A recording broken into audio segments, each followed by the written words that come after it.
Hey guys. Okay, so got the plumbing done, got everything hooked up. So our plumbing comes ah, from the water heater there, and then goes to the expansion tank. And then I've got it routed through this other space over here. Goes up, so to there, and then over and down. And I'm kind of doing it backwards. So that right there, that tank, that is our preheater for our water. The water coming out of our well gets preheated up to whatever temperature that tank is, and that is hooked up to a solar panel. Not at the moment, but it is normally hooked up to a solar panel to preheat the water and make it so it's not as cold going into um, our tankless hot water heater. So because we need the ability to turn that on and off based on whether that tank is going to cool down the water or heat up the water, I created a couple bypasses. So the cold water comes in on the blue line and goes down to this shutoff valve and then in through the red line. Don't judge, I only had red to use. That gets coiled up inside the tank. So when that's full of water and when that's heated up, it goes through those coiled lines and then comes back out. And then there's another shutoff valve. And if I want to use that, I turn on that, turn off the bypass, and the water will go through the preheater, come out, go up, and go through this line, which again, don't judge. I ran out of red this time, so I had to use blue. Because, well, no, blue is still cold water. It's cold water.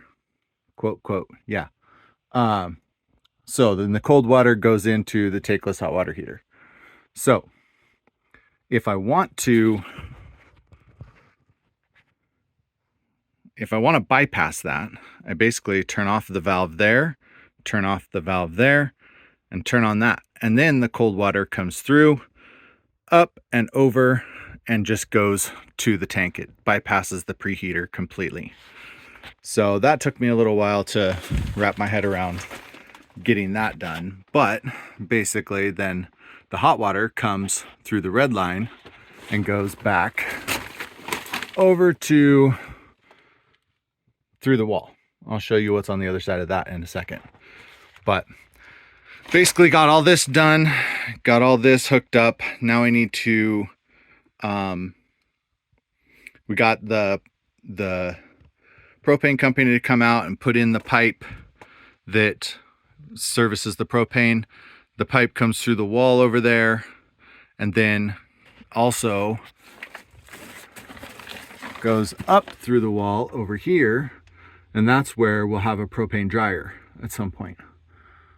That will probably wait a couple more months while we can afford that, and then we will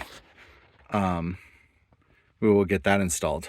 So this is where our current hot water tank is. We replaced that when we redid the bathroom, which is right up above this. And those blue and red pipes that come through the wall basically go up here. And I've created, the first time I did this, I created a bypass for the same reason. I wanted to be able to bypass the preheater, just in case we needed to turn it off or whatever. So I've got valves there and there, and a valve there that allows us to bypass the preheater for the hot water tank. So when we get all this done, I need to take that line apart and basically connect it to that line there. And that will basically, the hot water coming in on that red line will then just go straight to the house. Kind of hard to see. It's a small area, but yeah, this is not the best of setups by any means, but it's what we got to work with till we can tear it all down and build a new house. Okay guys, so that's going to do it for this video. I'll update you when we get our inspection and how that goes, and then we'll be back down here to disconnect the electric water heater and send hot water that's being heated by propane to the rest of our house. Thanks for watching, everybody. Please hit like and subscribe, and we'll keep putting out more videos. Have a good one.